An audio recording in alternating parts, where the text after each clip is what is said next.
Okay. Hello, everyone. Let me start with one important remark before we continue. It concerns our viewers on YouTube. So links to all the materials we will mention in today's discussion and in Professor Brandom's talk will be available in the description below this video. So let me introduce myself. I'm Ivashchenko, philosopher and translator, lecturer at American University, Kyiv, and editor-in-chief of the recently founded publishing house, Synteza. Let me continue by introducing our today's speaker, Professor Robert Brandom, whom I met in 2018 in Pittsburgh, where I went as a Fulbright visiting scholar to do my research on Wilfrid Sellars' philosophy. And I went to Pittsburgh because I considered Brandom as one of the world's leading Sellars scholars. And I freely admit that at that time I hadn't read Making It Explicit yet, although I knew, of course, about this book. Probably I was so impressed and mesmerized by Sellars' influential essay, Inference and Meaning, that I didn't expect someone to systematically develop ideas Sellars so ingeniously presented there.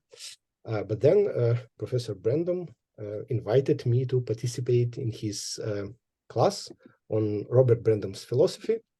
And he did in the winter term of 2018. And then I discovered a whole new world of normative pragmatics and inferential semantics. So this is how I met Bob Brandom. Now, Professor Brandom started his academic career in 1976 by defending, needless to say, successfully his doctoral dissertation entitled Practice and Object at Princeton University. His doctoral advisors were David Lewis, like prominent US philosophers, David Lewis and Richard Rorty. Rorty, by the way, is probably the most read and known US philosopher of the 20th century in Ukraine. So after the defense of the dissertation, Professor Brandom started teaching philosophy at the University of Pittsburgh, first as assistant professor, then as associate professor, then as full professor, and since 2007 as distinguished professor. While teaching in Pittsburgh, Brandom wrote his opus magnum, Making It Explicit. But I have to add that Brandom is known not only because of his systematic contribution to the philosophy of mind, philosophy of language, and epistemology, but also as an original interpreter of modern philosophy. His most important works on this topic are Tales of the Mighty Dead and A Spirit of Trust, a reading of Hegel's Phenomenology of Spirit.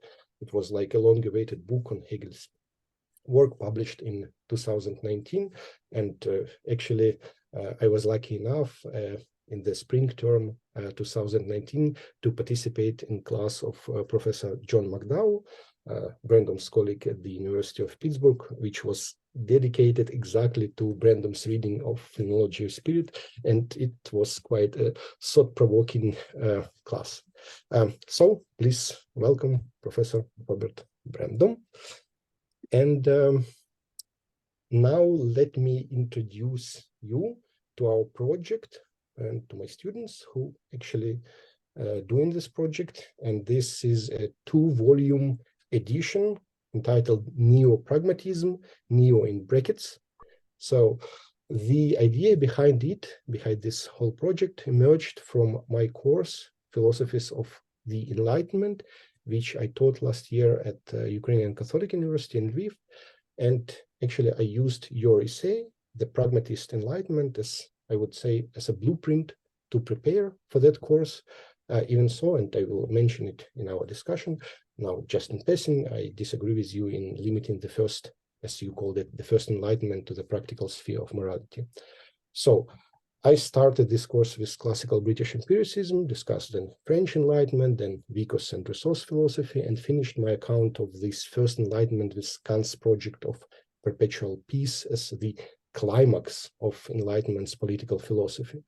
And then I discussed anti-enlightenment, so to say Schopenhauer in epistemology, Marxism in political philosophy, and British utilitarianism in ethics. And, which is most important, I finished the whole course by discussing the Pittsburgh School of Philosophy as as I put it, the Neo-Enlightenment. And I pointed out that Pittsburgh philosophers improved, so to say, classical British empiricism by combining it with the classical German philosophy. And in doing so, they closed, so to say, the cycle by dealing with the major weakness of British empiricism, its epistemology. So the idea of this two-volume edition with the first Ukrainian translations of American pragmatists and neo-pragmatists is to situate American pragmatism in the larger, broader context of European intellectual history, connecting it with the heritage of the First Enlightenment. So all the translations in this volume were done. Not everyone actually has finished their work, but still were done by the students of my class in the translator school within the private cultural institution Mizhvuchama, roughly translated from Ukrainian between years. So this school does a great job facing the biggest challenge of our culture, Ukrainian culture, namely the need for translations of significant philosophical classics in Ukrainian. So for the first volume, we collected essays by Charles Sanders Peirce. Even so here in Ukraine, this last name of Peirce is pronounced as Pierce. And I don't know why. That's why we were discussing something in Pittsburgh when you actually pronounced his last name as Peirce. I didn't get immediately actually who you were talking about, but still, okay, in the first volume, it's Peirce, James, and Dewey. In the second volume, Sellers, Quine, Davidson, Rorty, and Brandom. So I will introduce each of my students who actually did the translations of each philosopher. So Peirce's essays translated Volodymyr Kuch. Volodymyr is a trained philosopher, trained translator, and Volodymyr, you can say all the essays you translated. Hi, Mr. Brandom. I translated the essays, like 4 essays, how to make our ideas clear. His, I would say, classic one, what is a sign, what pragmatism is, and the issues of the pragmatism. Yes. Okay. Thanks. And probably you can say something about the difficulties you faced by translating those essays. Well, I'm not a scholar of philosophy. I am just pure translator. And my experience before this school of philosophical translation was just translating fiction, like books of American and English authors. And thanks to Ivan, I can call myself now a beginner in this type of translation, and I'm quite excited in this field of work, excited about working on these texts. And yeah, it was quite difficult because it requires much higher level of research, much higher level of understanding of the texts, but I hope I did well. Oh, yeah. But you know, Bob, I'm not sure if you would agree, but in the case of Peirce, you need also an experience of translating fiction sometimes, because some of his essays are just puzzling. Okay. Well, I think that's a good set of choices of essays to do. That really is the core. So. Yeah, thank you. So William James's essays translated from essays in radical empiricism from that collection translated Mykola Fedya. Mykola is a doctoral student in philosophy at Institute of Philosophy of National Academy of Sciences in Ukraine. So Mykola, can you tell us about your experiences? Yes, and I'm also associate researcher at the Polish Institute of Philosophy, so in collaboration. So yes, I translate 2 of the articles by William James of his collection and essays of radical empiricism. The first article is Does Consciousness Exist? And the second one is A World as Pure Experience. And for me, actually, I study, my topic of research is Latin scholastic philosophy. And for me, William James and his style is rather interesting and very unusual for me, yes, but nevertheless it is very interesting, and his ideas, but the style is rather interesting and unusual. Okay. It is. I mean, of those classic figures, James was by far the best writer, and the only one that one might suggest could be a model for contemporary philosophical style. So James is a great model. Okay, unfortunately, another my student, Sabina, who actually translated Dewey, she probably couldn't join us because she is now in Melbourne, if I'm not mistaken, and because of this time difference, probably she couldn't join us, but okay. So, okay, this is the first volume, Pragmatism, and like the second volume. For the second volume, as I've already told you, I will improve my translation of Quine's Two Dogmas of Empiricism, and I'm going to translate also Sellars' crucial essay, Philosophy and the Scientific Image of Man. So basically this, and then,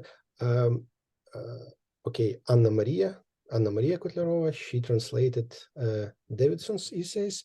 She actually is, she majored in philosophy at the National University of Kyiv-Mohyla Academy here in Kyiv, and she is also co-founder of this publishing house, Synteza. By the way, she translated also Wittgenstein's remarks on colors, Bemerkungen über die Farben. We will publish it also this year. So Anna Maria, tell us what you've done. Hello, everyone. Hello, Professor Brandom. Well, yeah, I was translating Davidson's Radical Interpretation and Thought and Talk. Well, I guess I faced the very same problems as in each and every translation of philosophical texts. But I guess for me it was a little bit different because we had a course at Kyiv-Mohyla Academy, which was called American Pragmatism, if I'm not mistaken. And we were kind of trying to translate some texts there as well, but it was rather done without any support, or like we were just translating and that's it. So it was like, thank you to Ivan for making these classes and all the discussion we had on each and every text, because it was really helpful to do the translation later on your own. But yeah, yes. Okay. Yeah, and Davidson is also one of those philosophers who were inspired by Sellars' empiricism and the philosophy of mind, even so he developed it in rather different directions that you did. It's true, and though Sellars is my particular hero, no one would suggest him as a model of philosophical style in writing, whereas Davidson is a wonderful philosophical writer. Okay, thanks. And then Maria Lobach. Maria also studied philosophy at Kyiv-Mohyla University, and she translated Richard Rorty, so one of your doctoral advisors. So Maria, please tell us. Yes, what was your hello, experience? Mr. Brandom. It's very nice to meet you. Of course, Ivan has put a lot of pressure on me after telling me that I chose Rorty, and he was your academic advisor, and he warned me that I had to be very careful with my work, and I am, but I definitely think that I'm probably more lucky than my colleagues, as I think Rorty writes pretty eloquently, like quite understandably, and I translate, well, I have been translating two of his essays. One is an essay called Solidarity. It's quite different from pragmatism topic as it is, but it still was quite interesting to look into his like more moral aspects. And also my second article that I'm translating is Incorrigibility as a Mark of the Mental. Yeah, and it's quite a journey, to be honest, and there are a lot to take in while I'm working. I also doing a lot of research, and as I studied in Kyiv Mohyla Academy some time ago, it takes me a lot of time to to remind myself all the all the theories and dive into it. But it's very exciting to work with this text and to work in this environment, and I'm very happy that you're here, and I'm very happy to meet you, and that you also can enlighten us a little bit in the topic. I'm very thankful for that. Thank you. Well, very good. The incorrigibility and the mark of the mental is something like the article that made Rorty's career, but it is not his best writing. The later pieces are much better when he found his style. But so, like in making it explicit, you actually use and refer to this quite important. It's like I choose it because of that. Okay, and last but not least, Bogdan, who is also a doctoral student at the Ivan Franko National University in Lviv, and he actually translated your 3 essays. And Bogdan, please share with us your experiences. Yes. Hello, Mr. Brandom.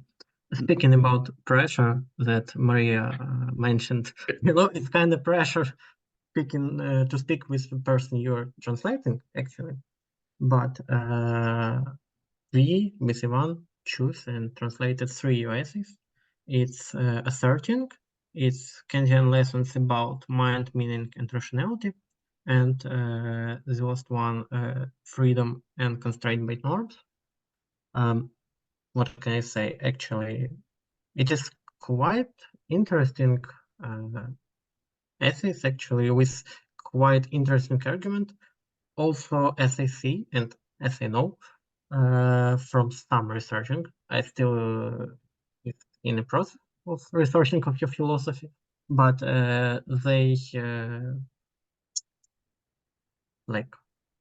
they present some kind of changing in your thought, because as I see, like the asserting and the last 2 essays, they have some development of your mind, of your ideas.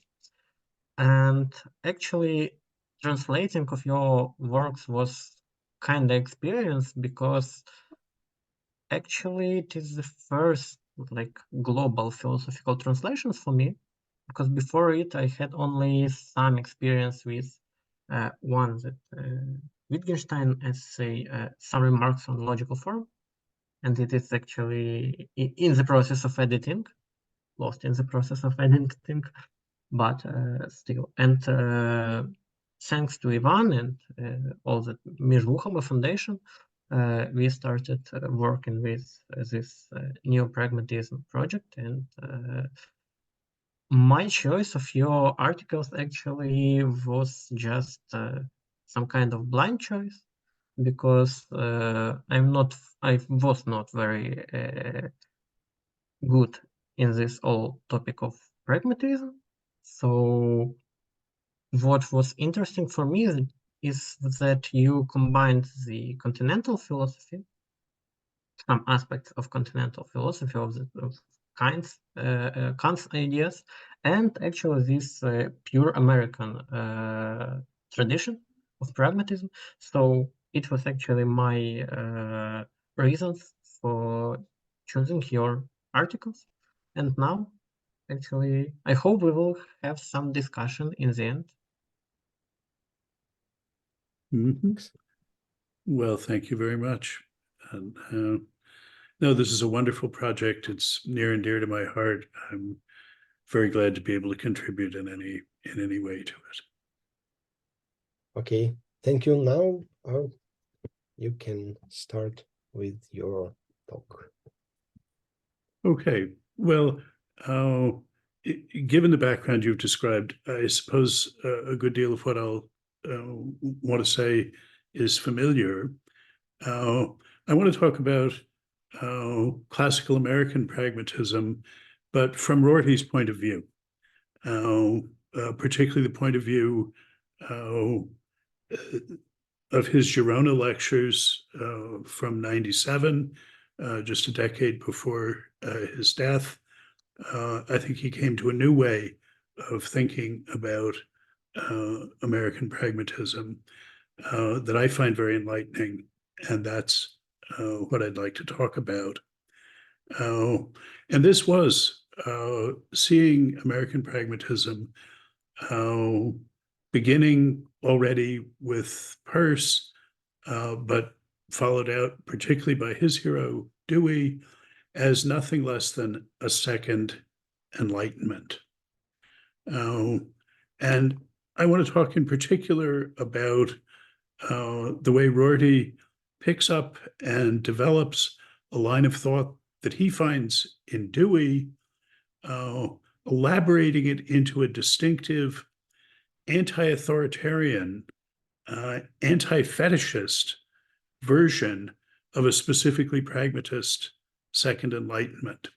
Sometimes he talks about it as completing, as the second phase that completes the first Enlightenment.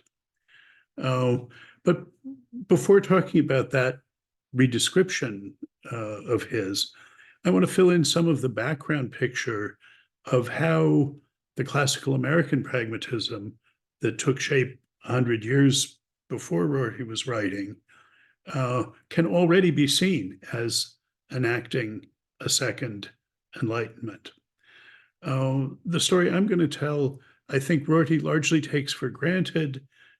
He never explicitly lays it out in the terms that I will, but I think it both strengthens his case and highlights his contribution to the tradition that he both inherits from his American pragmatist heroes and retrospectively rationally reconstructs in order to read it as teaching the lessons that he thinks we should learn from it.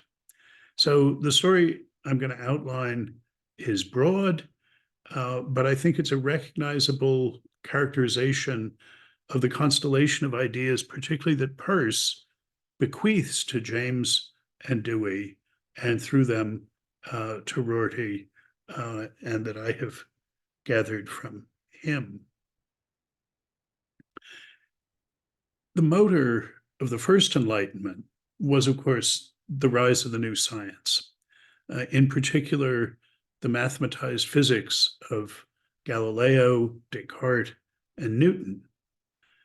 The philosophical project that was animated by the spectacular achievements of natural science centered on the question, what should the fact that these new empirical and theoretical practices turn out to be the best way to understand the non-human world, what do they teach us about the nature of that world?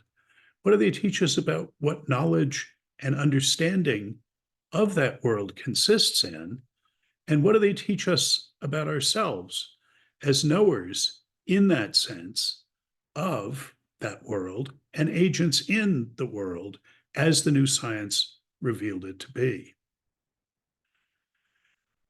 Because their thought was principally oriented by this project, I think all of the canonical early modern philosophers, from Descartes to Kant, can sensibly be understood as, in the first instance, philosophers of science. The questions they asked were set by the rise of the new science. And the physical science that they were inspired by and were interpreters of, culminating in Newton's physics, put forward mathematical theories in the form of impersonal, immutable principles, formulating universal, eternal, necessary laws of nature. Enlightenment empiricism, on the side of theories of knowledge, sought to ground all of our knowledge in self-contained, self-intimating sensory episodes, whose brute occurrence is the most basic kind of knowing, what Sellers called derisively the given. Just how the natural light of reason could extract and secure certain knowledge of things as law governed from those deliverances of fallible perception was a perennial puzzle. And a further problem was fitting into the picture of the world as delivered by the best science of the time. The sensing, theorizing, and experimentally intervening scientific minds with which we were encouraged to identify ourselves. Hume described his own aspiration. He said he wanted to become the Newton of the mind by perfecting Locke's theoretical efforts to understand psychological processes of understanding in terms of mechanisms of association and abstraction. But the issue of how the subject of that science was to be found among the furniture of the universe described by the real Newton, the original Newton, was an apparently intractable philosophical embarrassment. You couldn't find Hume's mind in Newton's world. And the founding genius of American pragmatism, Charles Sanders Peirce, like those original early modern Enlightenment philosophes, was above all, and in the first instance, a philosopher of science.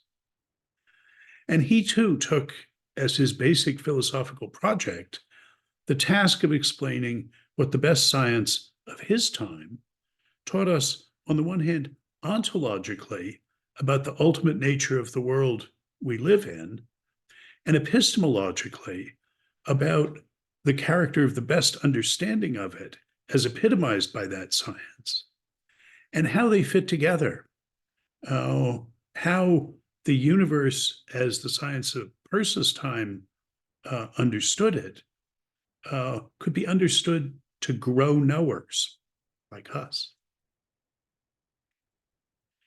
But the contemporary sciences that provided Peirce's master ideas were very different from those that set the agenda for 17th and 18th century philosophers. Peirce was impressed by the broadly selectional forms of explanation that he presciently saw as common to Darwinian evolutionary biology at the level of species and the later psychological theories of learning at the level of individual organism. He saw that there was a common structure to those evolutionary explanations and explanations by learning, a matter of selection of some, what he came to call habits out of others. And Peirce was also impressed by the new forms of statistical explanation that were both essential to the new 19th century physical science of thermodynamics and became increasingly central to the new social sciences of the late 19th century. And a principal feature that distinguished both the selectional and the statistical forms of explanation and distinguished them from the Newtonian model of explaining particular occurrences by deriving them from or subsuming them under universal laws, is that the new sciences, as Peirce understood, instead of explaining, making intelligible what actually happened by showing that it had to happen, that it was necessary, the new methodologies, the selectional and statistical, made it possible to explain events that are acknowledged to be contingent and merely probable. Things could have happened otherwise, but we can still make sense of why they did happen this way. Accounts that appeal to natural selection in biology or to supervised selection in learning or to statistical likelihood, whether in physics or sociology or economics, all show how observed order can arise contingently but intelligibly, explicably, out of an irregular background of random variation as the cumulative result of individually random contingent happenings. Say the origin of this was just in thermodynamics, describing how the gas laws could be derived from and understood in terms of the random movements of gas particles.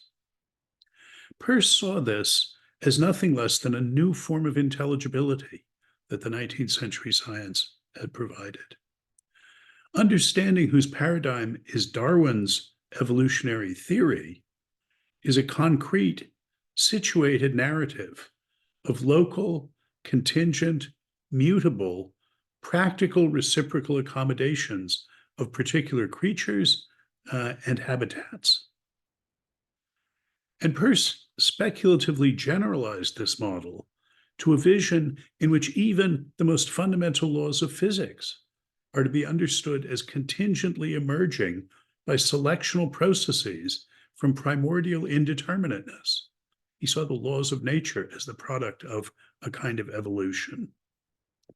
No less than the behavior of biological organisms, those laws of nature he understands as adaptational habits, each of which is, in a statistical sense, relatively stable and robust, at least in the environment provided by the rest.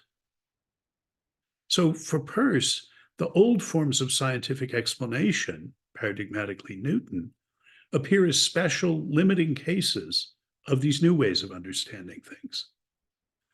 The now restricted validity of appeal to laws and universal principles is for him explicable against the wider background provided by the new scientific paradigm of how regularity can arise out of and be sustained by variability.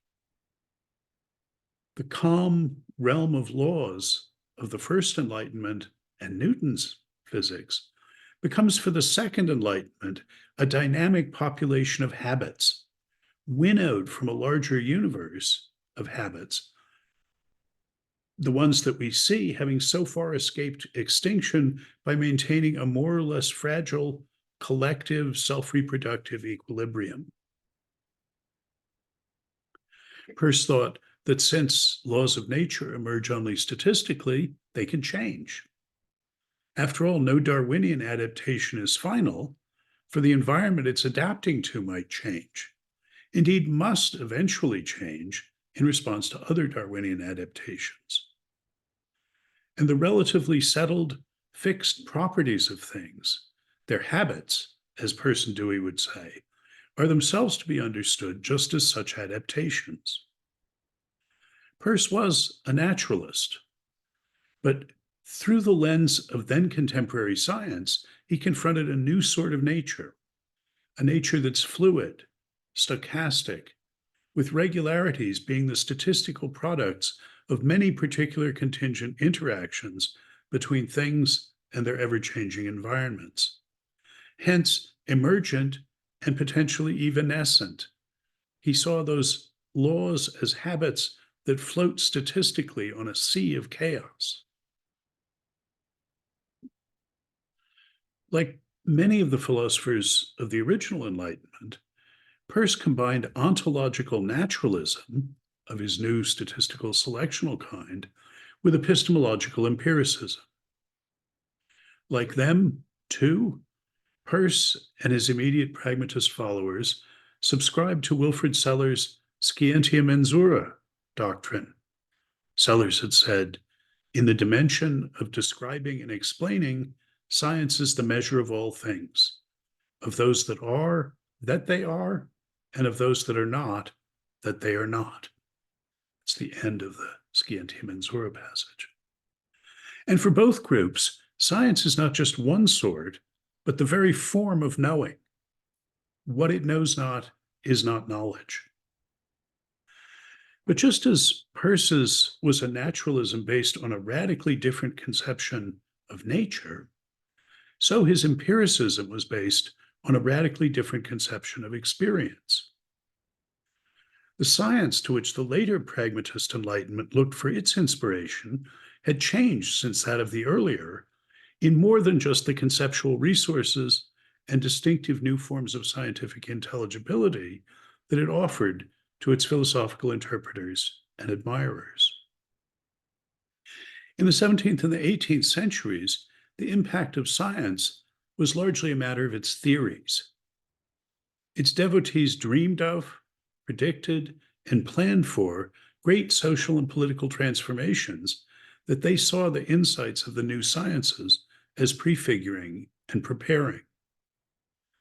But during this period, those new ways of thinking centered around the scientific revolution were largely devoid of immediate practical consequences. But by the middle of the 19th century, through technology, the practical arm of science, technology had changed the world radically and irrevocably through the Industrial Revolution, kind of practical echo, technological echo of the scientific revolution in theories. From the vantage point of established industrial capitalism, science appeared as the most spectacularly successful social institution of the previous 200 years, because it had become not only a practice, but a business. Its practical successes paraded as the warrant of its claims to theoretical insight. Technology, the pragmatists saw, embodies understanding. The more general philosophical lessons the pragmatists drew from science for an understanding of the nature of reason and its central role in human life accordingly sought to comprehend intellectual understanding as an aspect of effective agency, to situate knowing that, some claim is true, in the larger field of knowing how to do something. The sort of explicit reason that can be codified in principles appears as just one, often dispensable, expression of the sort of implicit intelligence that can be exhibited in skillful, because experienced, practice, flexible, adaptable habit that's emerged in a particular environment by selection via a learning process. Thinking of scientific practices primarily from the side of technology rather than theory is the key to the pragmatists' updated version of empiricism. For them, the unit of experience is a whole test, operate, test, exit cycle of perception, action, and further perception of the results of action. On this model, experience is not an input to the process of learning. Experience is the process of learning. It's the statistical emergence by selection of behavioral variants that survive and become habits insofar as they are, in company with their fellows, adaptive in the environments in which they are successively and successfully exercised. For the pragmatists, the rationality of science is best epitomized not in the occasion of the theorist's sudden intellectual glimpse of some aspect of the true nature of reality, but rather in the process by which the skilled practitioner coaxes usable observations by experimental intervention, crafts theories by inferential postulation and extrapolation, and dynamically works out a more or less stable but always evolving accommodation between the provisional results of those observational, experimental, and theoretical enterprises. The distinctive pragmatist shift in imagery for the mind is not from the mirror to the lamp, said that has been an image for the move from Enlightenment to Romanticism, but rather from the telescope and the microscope to the flywheel governor. These new pragmatist forms of naturalism and empiricism, updated so as to be responsive to the changed character and circumstances of 19th century science, meshed with each other far better than their predecessor forms of naturalism and empiricism had. As I mentioned, early modern philosophers notoriously had trouble fitting human knowledge and agency into its mechanist, materialist version of the natural world. A Cartesian chasm opened up between the activity of the theorist, whose understanding consists in the manipulation of algebraic symbolic representings, and what is thereby understood, the extended geometrical world represented by those symbols. That's the original Cartesian dilemma. This was precisely the gap that Descartes' concept of representation was designed to fill. Rorty always thought of pragmatism as the alternative to that representational picture. Its difficulties in doing so, the difficulty of using the notion of representation to connect the representing with the represented, the mind with the world, are what raised the specter of skepticism in early modern philosophy. The difficulty for the philosophers of the First Enlightenment was that understanding, discovering, and acting on principles exhibited for them one kind of intelligibility. Matter, moving according to eternal, mathematically expressible laws, exhibited a completely different kind of intelligibility. On the pragmatist understanding, though, knower and the known are alike explicable by appeal to the same general mechanisms that bring order out of chaos, settled habit out of random variation, namely the statistical selective structure shared by processes of evolution and of learning.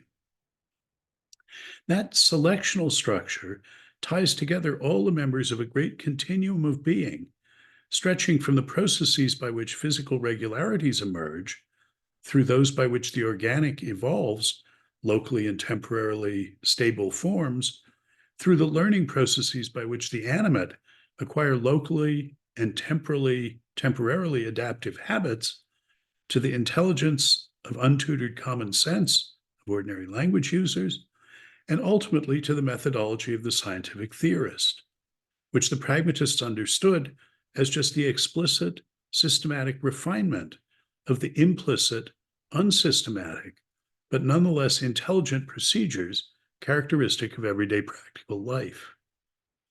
For the first time, the rational practices embodying the paradigmatic sort of reason exercised by scientists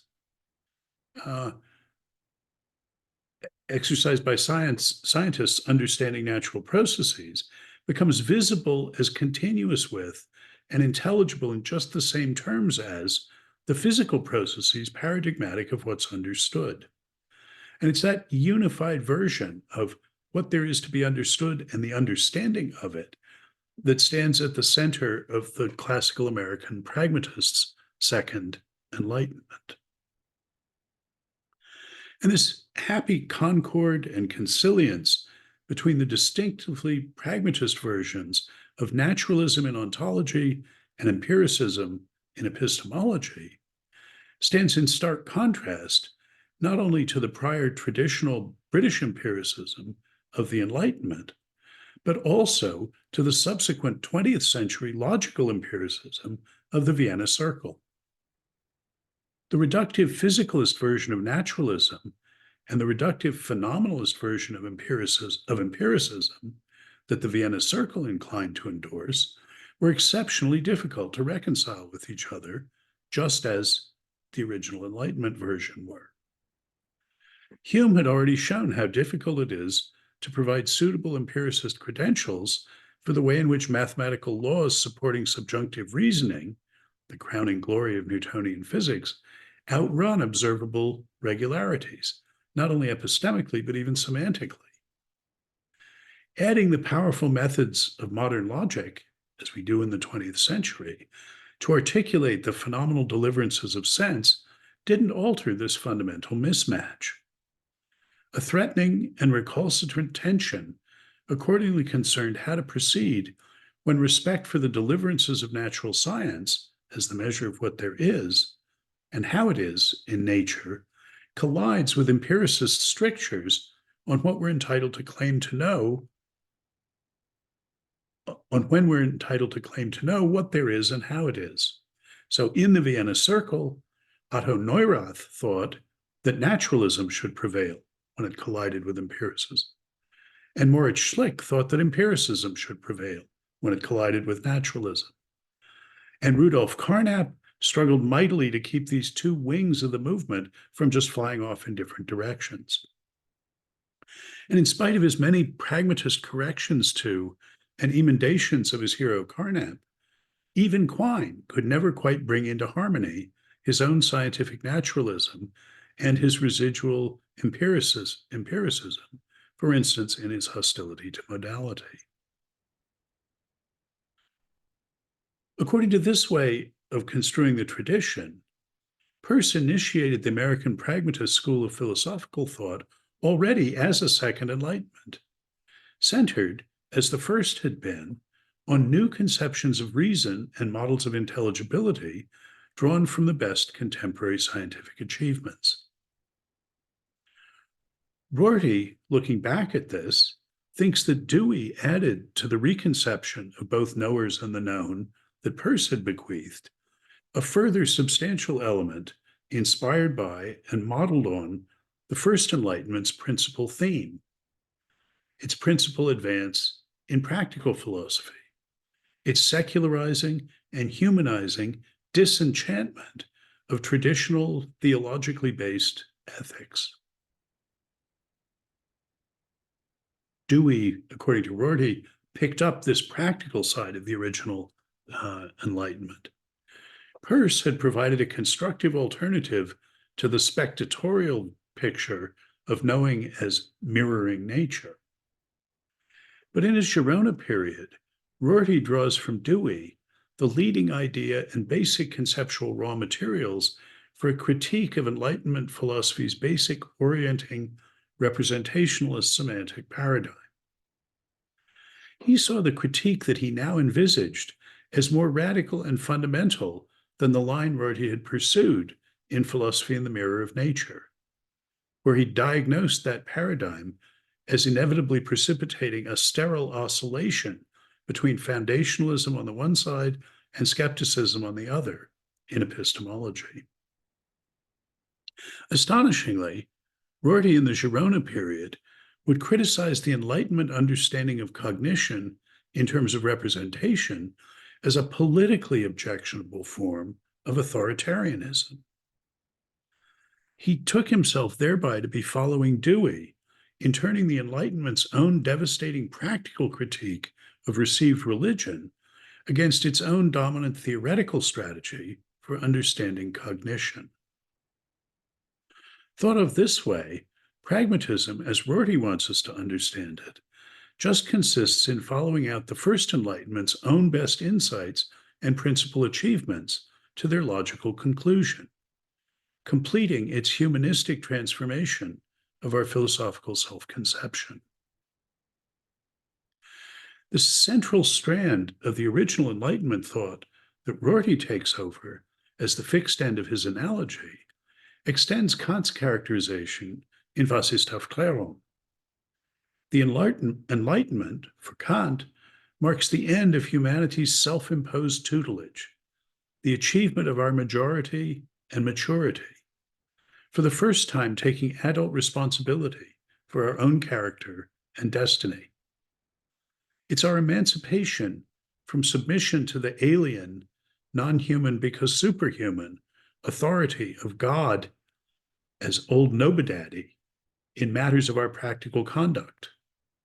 Henceforth, we should deem it incompatible with our human dignity to understand ourselves as subject to any laws other than those that we have in one way or another laid down for ourselves. No longer should our ideas about what is right and good be understood to have been dictated to us by a superhuman authority. That's what Rorty thinks of as the central practical achievement of the Enlightenment. The deep Enlightenment insight on this line of thought was the diagnosis of what Marx, following Hegel, would later call fetishism, concerning the practical norms that we acknowledge and identify with as making us what we are. Fetishism, in this sense, is mistaking the products of our own practices and practical attitudes for features of the objective world that are what they are independent of and antecedent to those practices and attitudes. Marx's favorite example was the traditional conception of the value of precious metals, which thought of the value of metals the same way it thought of as their density. So that there was, for instance, an objectively correct answer to the question of how many ounces of silver are really worth, objectively worth, as much as 1 ounce of gold. The First Enlightenment, as Rorty construed it, concerned our emancipation from non-human authority in practical matters, issues of what we ought to do and how things ought to be. The envisaged second enlightenment is to apply this basic lesson to our emancipation from non-human authority, even in theoretical cognitive matters. Here, the non-human authority in question is not that of God, but a particular conception of objective reality. The philosophical conception Rorty liked to write with a capital R. In an essay published in English a few years after the Girona lectures, called Pragmatism as Anti-authoritarianism, Rorty summarized the view that he'd announced there. He said, "There's a useful analogy to be drawn between the pragmatist's critique of the idea that truth is a matter of correspondence to the intrinsic nature of reality, and the Enlightenment's criticism of the idea that morality is a matter of correspondence to the will of a divine being.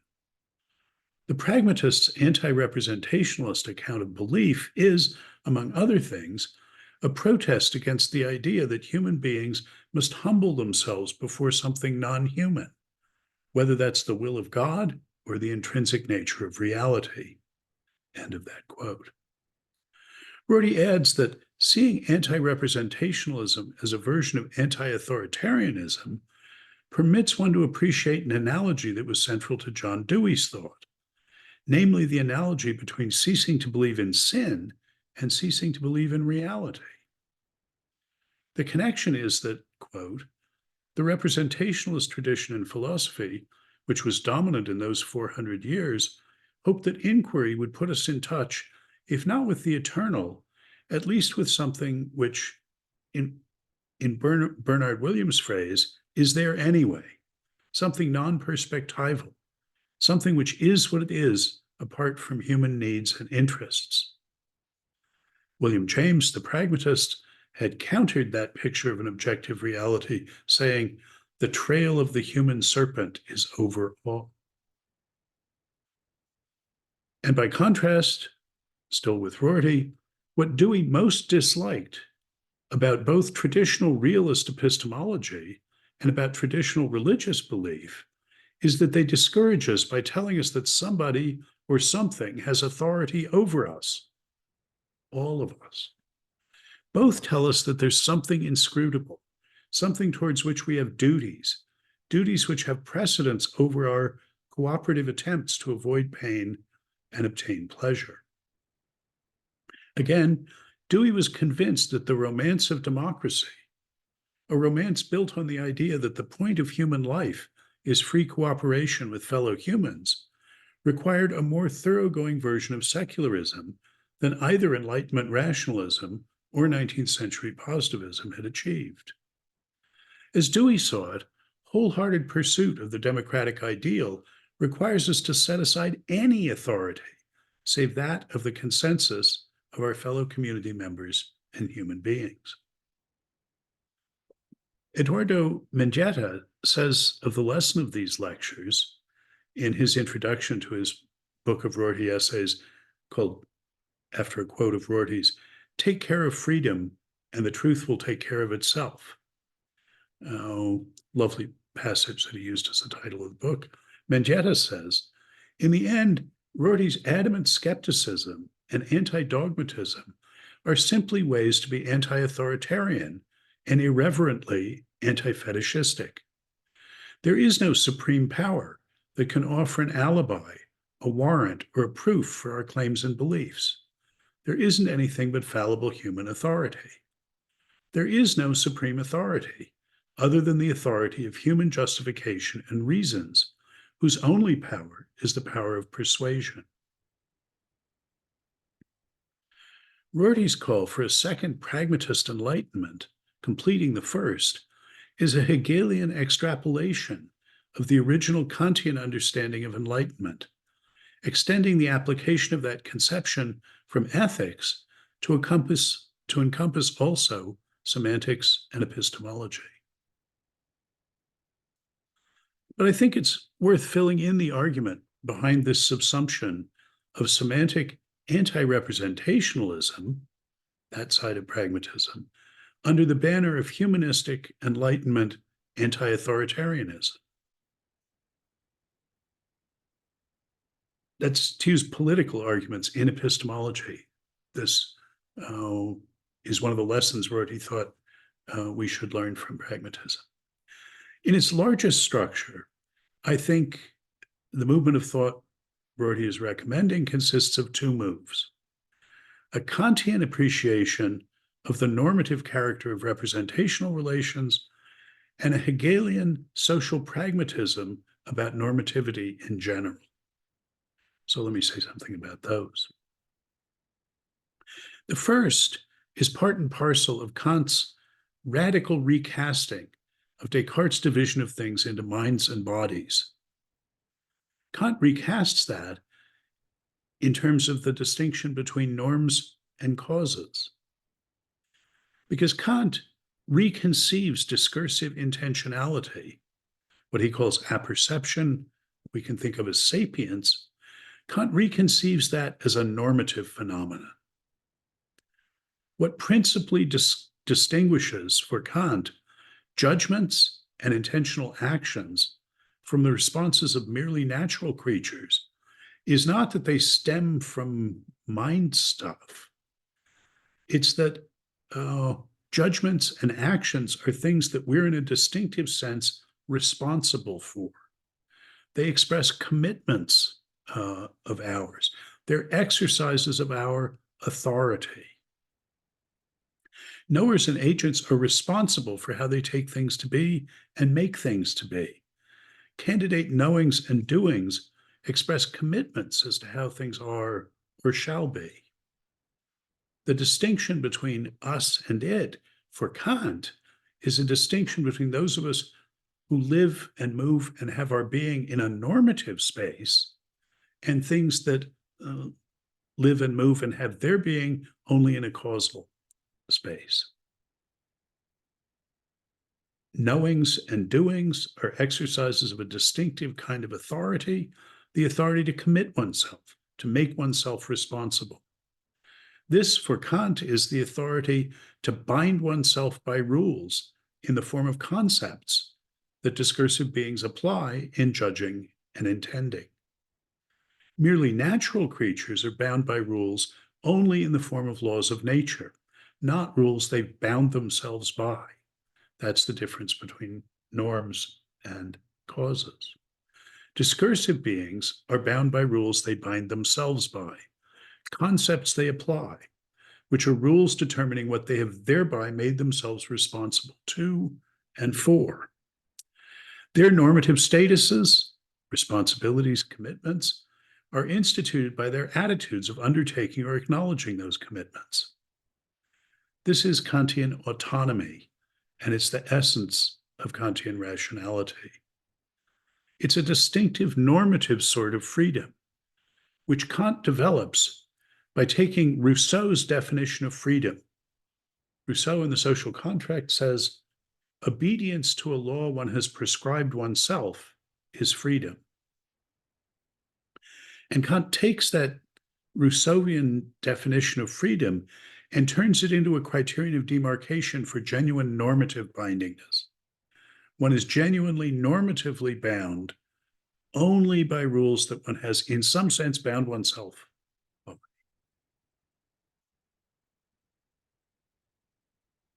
One of the principal grounds on which, in Philosophy in the Mirror of Nature, Rorty condemns then contemporary analytic philosophy as still in thrall to Kantian conceptions is the central role that Kant gives to the concept of representation, following Descartes, in understanding the contentfulness of thought and experience.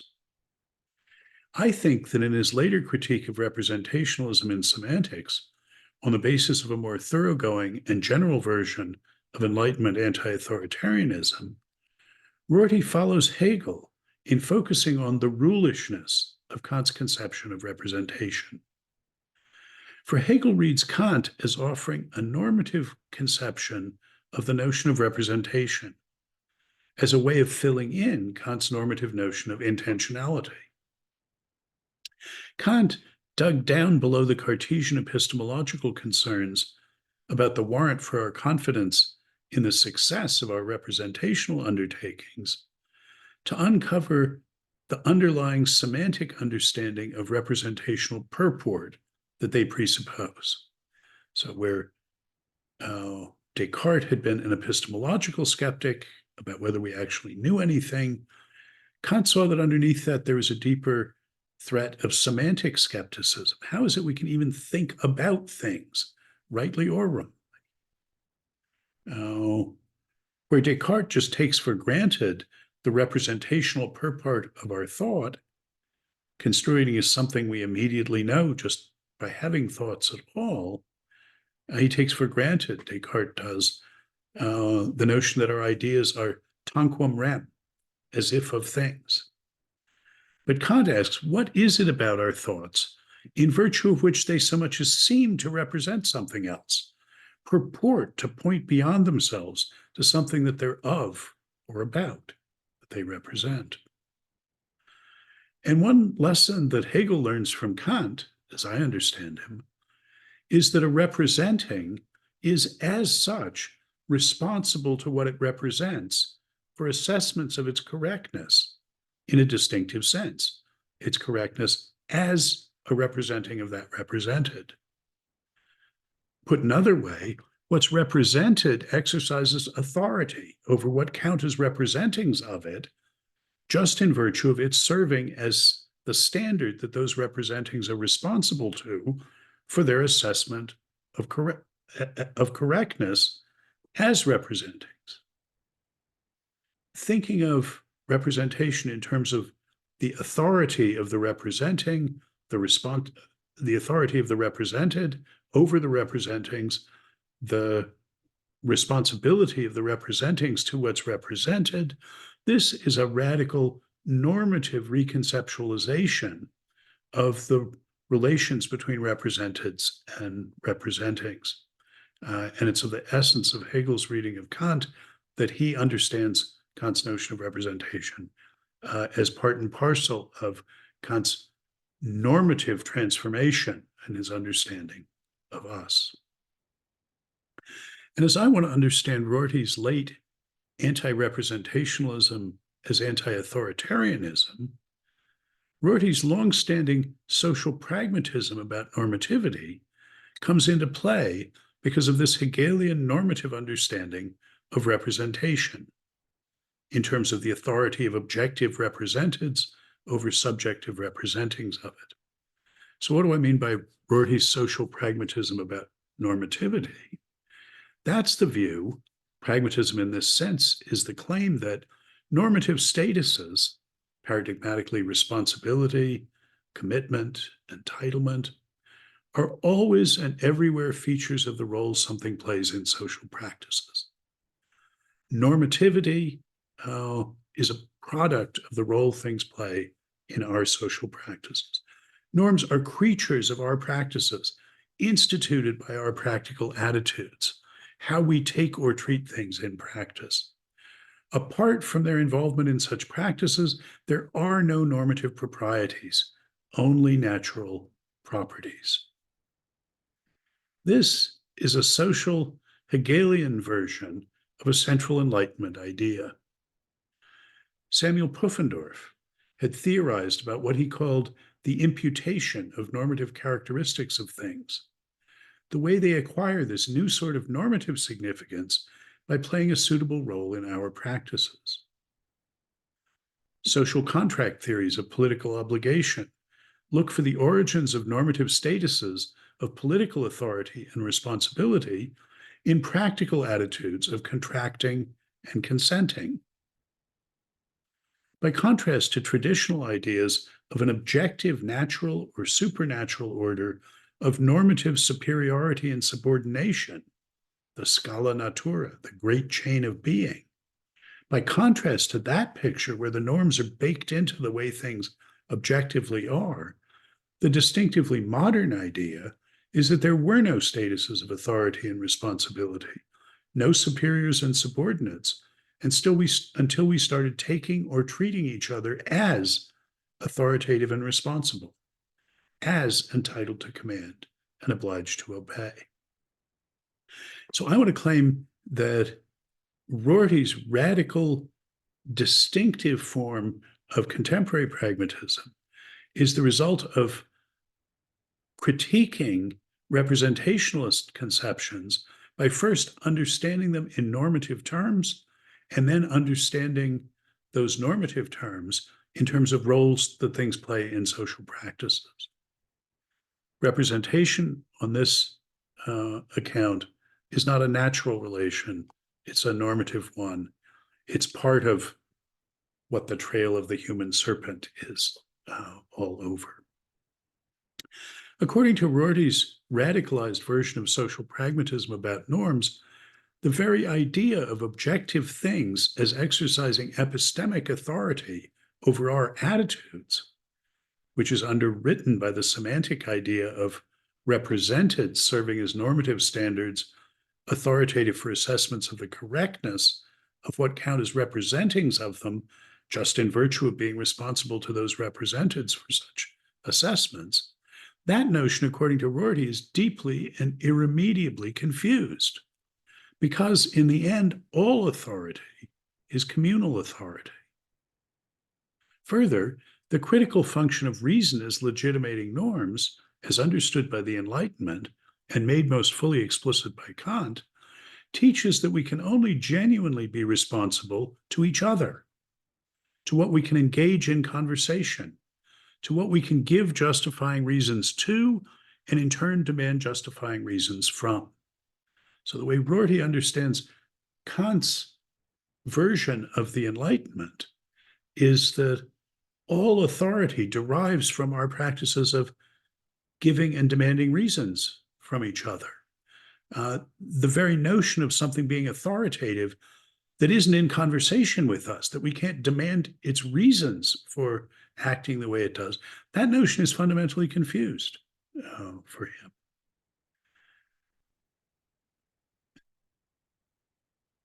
This radicalization of social pragmatism about norms is now explicitly construed in political terms of freedom and dignity. Rorty says, only in a democratic society, which describes itself in pragmatist terms, one can imagine Dewey saying, is the refusal to countenance any authority save that of consensus reached by free inquiry complete. This is the standpoint from which growing out of acknowledging the overriding practical authority of an objective supernatural lawgiver, on the one hand, and growing out of acknowledging the overriding cognitive authority of an objective natural represented reality, come to seem to Rorty to be two sides of one coin. And it's a lesson he takes himself to have learned from Hegel via Dewey. Rorty says, quote, "This is because Dewey was the most historically minded, the one who learned from Hegel how to tell great sweeping stories about the relation of the human present to the human past, what Rorty elsewhere talks about as great swooshy geistesgeschichtlich narratives. Dewey's stories are always stories of the progress from the need of human communities to rely on a non-human power to their realization that all they need is faith in themselves. They're stories about the substitution of fraternity for authority. Dewey's stories about history, as the story of increasing freedom, are stories about how we lost our sense of sin and also our hope of another world, and gradually acquired the ability to find the same spiritual significance in cooperation between finite mortals that our ancestors had found in their relation to an immortal being." End of the Rorty quote. The incipient pragmatist emancipation that Rorty is working toward is the substitution of a pragmatics of rational consensus for the semantics of representation. For Rorty, all we can do is give and ask for reasons with each other. Authority and responsibility are creatures of those discursive practices. We should accordingly, for Rorty, reject the idea that our discursive practices answer to, are responsible to, or need acknowledge the authority of anything outside those practices and the practical attitudes of those who engage in them. The constraint of the objective world on our practices for Rorty should be understood as exclusively causal, not normative. It's important to keep this contrast in mind, contrast between the causal and the normative forms of constraint.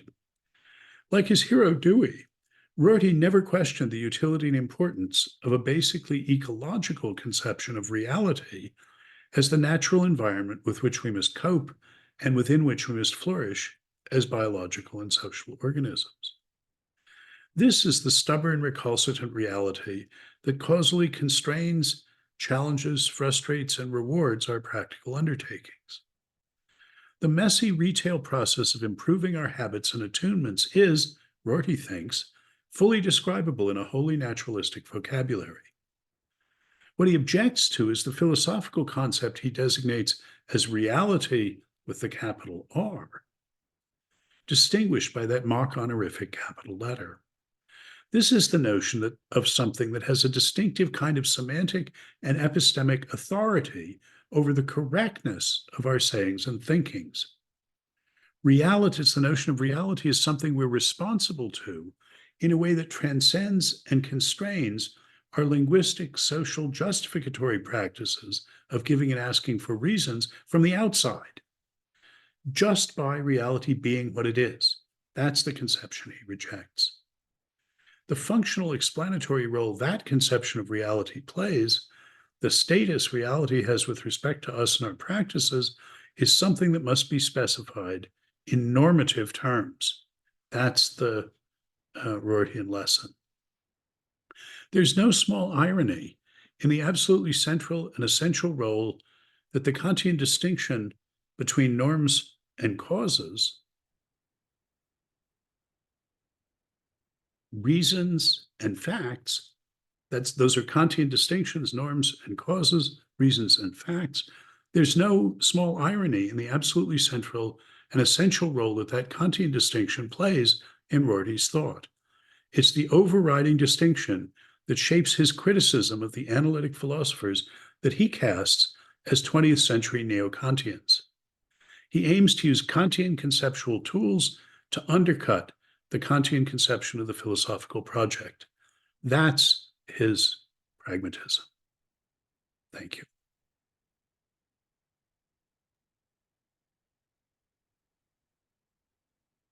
Oh. Thank you. Thank you so much. Thanks. Okay, guys. Do we have any questions? Because I do have some questions, especially to this paper, Bob's paper, The Pragmatist Enlightenment. And but I would like to give you a chance to ask a question. Bogdan. Maybe you can Marie. start and we will follow you. Okay, so basically, Bob, I have when I was reading many years ago, and your paper, The Pragmatist Enlightenment, which was published 20 years ago, 2004, and yeah, and today you actually used some ideas from that paper, especially about this. I will quote now. It's in the PDF. I have page 9. When you say, in the practical sphere of morality, the European Enlightenment had taught us that we need not think of our moral principles as deriving their authority from the conformity to, mirroring of, an antecedent, internal, non-human, ontological, or theological reality. And you're talking here always about this practical sphere. And to be honest with you, this course I mentioned in the beginning of our today's meeting, I taught at Ukrainian Catholic University on philosophies of enlightenment. So the basic idea behind that course was that the enlightenment, the first enlightenment, as you put it, is the overcoming of transcendence, both in epistemology and in practical philosophy, or in a practical sphere. Because, when you're talking, for instance, about British empiricism, about Locke, or for instance, about Berkeley, yeah, then of course we can say that epistemology was not free from this non-human reality as some kind of antecedent.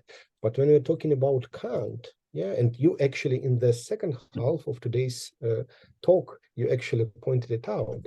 But when we're talking about Kant, the whole achievement of his Critique of Pure Reason was like to show that we do not need any kind of God, of non-human internal reality, in order to justify our epistemic and normative attitudes towards the world, not only in practical sphere, but also in this, so to say, theoretical sphere. And it's not only like Kant in 18th century. When we look into Vica's account of the new science, or even in case of Hume, it's not so clear. So, and how would you? Well, I think, you know, I agree with that. That if you read the original Enlightenment philosophers roughly the way Hegel taught us to read them, they are the pragmatists. They're doing the same thing that the pragmatists are doing. It's a recentering of things for which Kant's image of the Copernican revolution is appropriate.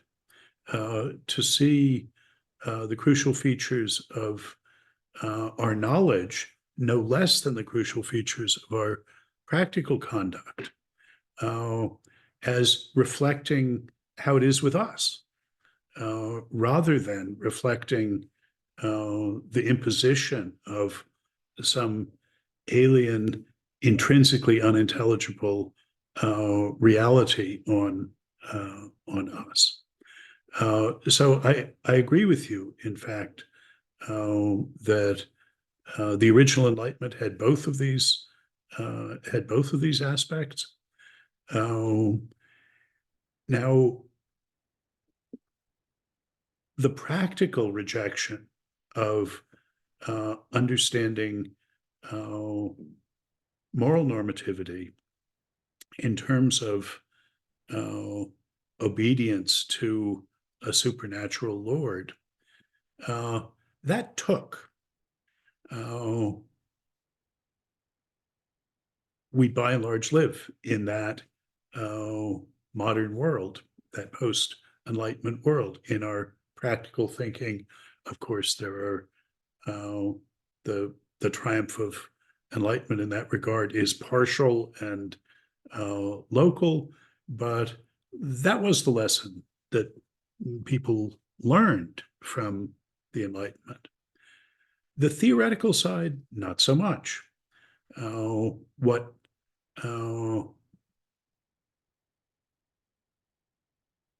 people most rejected in Kant was his transcendental idealism, was precisely his claim that nature was empirically real, reflected our cognitive capacities, was precisely not some objective alien thing constraining us. That's the part of Kant that was rejected.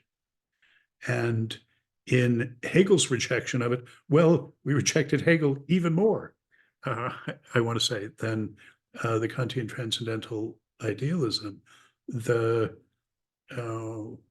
critique of traditional religion, as I say, stuck.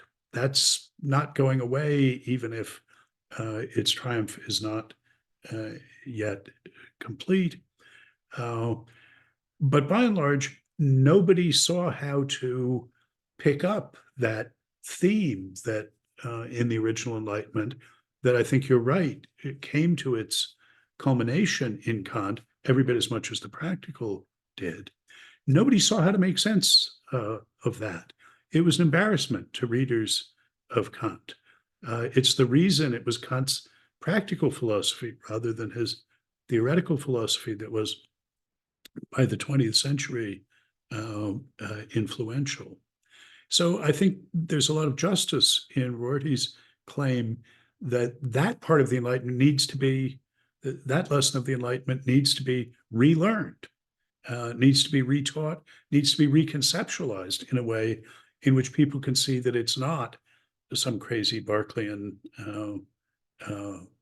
idealism. Oh yeah, yeah. It's funny that you mentioned Berkeley, because actually I do not remember whether I mentioned it, but I actually scholarly edited Ukrainian translation of Berkeley's works. And yeah, and I suffered through all this God stuff in his treatise on principles of human knowledge. But you know, like to continue. The Irish poet Yeats referred to his compatriot, Berkeley, of course, was Irish, as God-intoxicated Berkeley, who proved all things a dream, that this big farrowing pig of a world that doth so solid seem would vanish in an instant if the mind but change its theme. That was his appreciation of Berkeley. Yeah, and actually, like Kant in Transcendental Dialectics, he actually breaking out the idea of God, showing its insignificance for theoretical philosophy and so on and so forth, even though, like in his late works, for instance, after the Three Critics, the biggest book he published after the Three Critics, it was like this Religionsschrift, so-called, Die Religion innerhalb der Grenzen der bloßen Vernunft. And like in that work, he actually had to deal with like social consequences of his theoretical philosophy, because of the accusations of atheism and so on and so forth. So he had somehow to reconcile his theoretical philosophy with religion and with his zeitgeist, so to say. Yeah. Well, and Hegel read a bootleg version of the Religion Within the Bounds of Reason Alone when he was in the theological Stift training as an undergraduate, and he and Hölderlin and Schelling passed around this copy that the fathers were not to know that they had, and wrote home in one of the earliest letters we have from him that Kant there is completely right, except that Fantasie, Herz, and Sinnlichkeit must not be sent empty away. And I think this shapes the difference in, epitomizes the difference in Hegel's treatment of religion, skeptical treatment of religion, as opposed to the Kantian one. Yeah. Thank you. Okay. Anyone else? Any questions?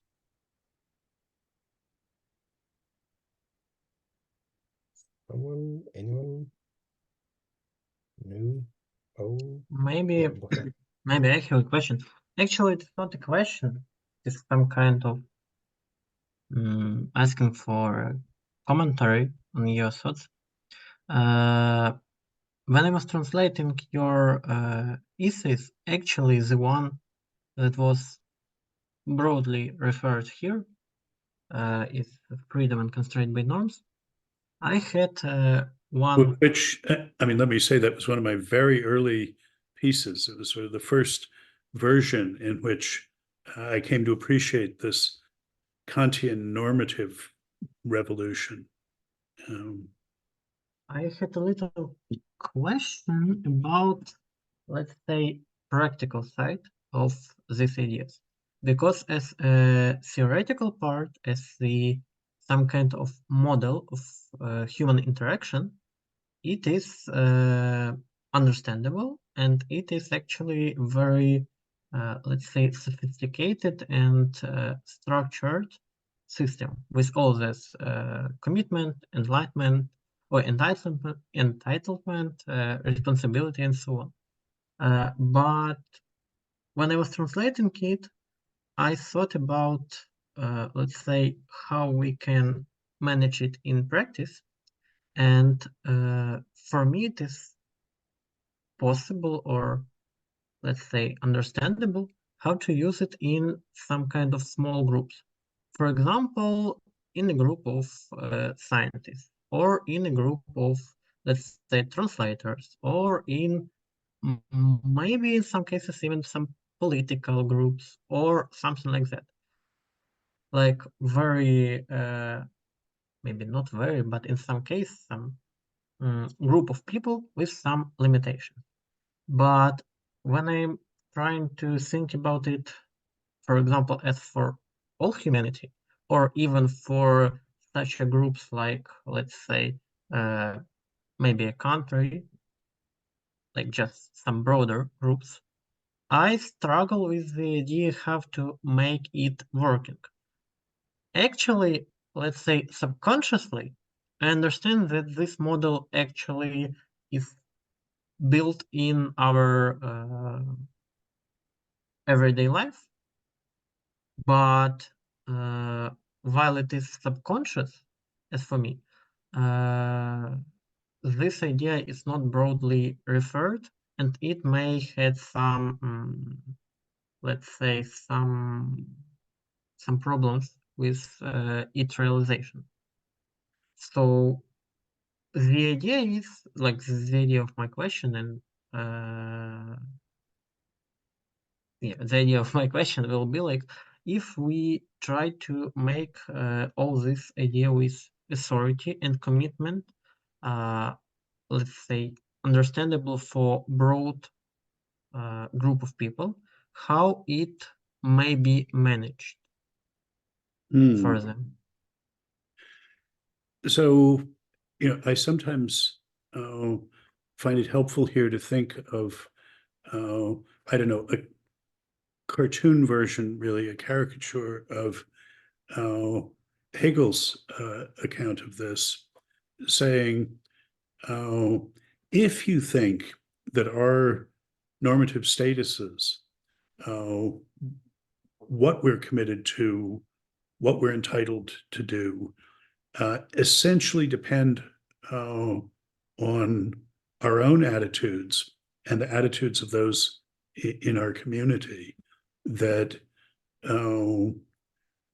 normative substance is socially synthesized by reciprocal recognition, is a way to think about it, then we're a distinctive kind of being, because what we are in ourselves, what we really are, what we're, for instance, really committed to, depends on our normative attitudes, on what we take ourselves to be committed to. I mean, we can't just give ourselves entitlement by taking ourselves to have it, but apart from our attitudes individually and in our communities, it's those attitudes that are making us be what we really are. And that means that we can change what we really are by changing our practices, by changing the way we treat each other, by changing our attitudes. And that means we have to understand ourselves as essentially historical creatures. You can only understand us by looking at what we took ourselves to be and how that changed what we really were, and how that changed what we took ourselves to be, and that in turn changed what we really are.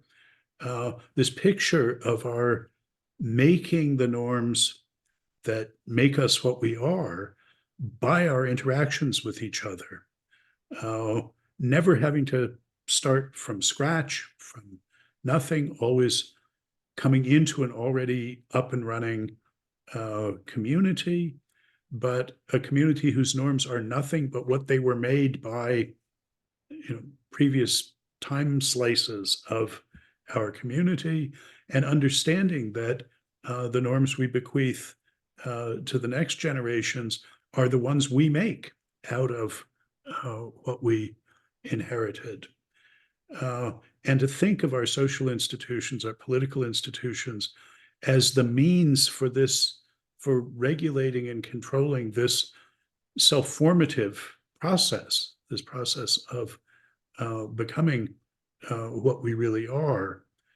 Our institutions at sort of all levels are not ideal. They're not what we would like them to be. There's practical problems, to say, easier in a small group where we can give each other reasons and reject those reasons and sort things out.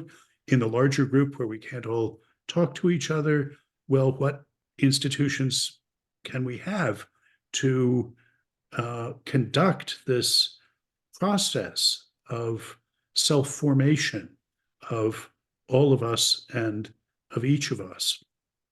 And the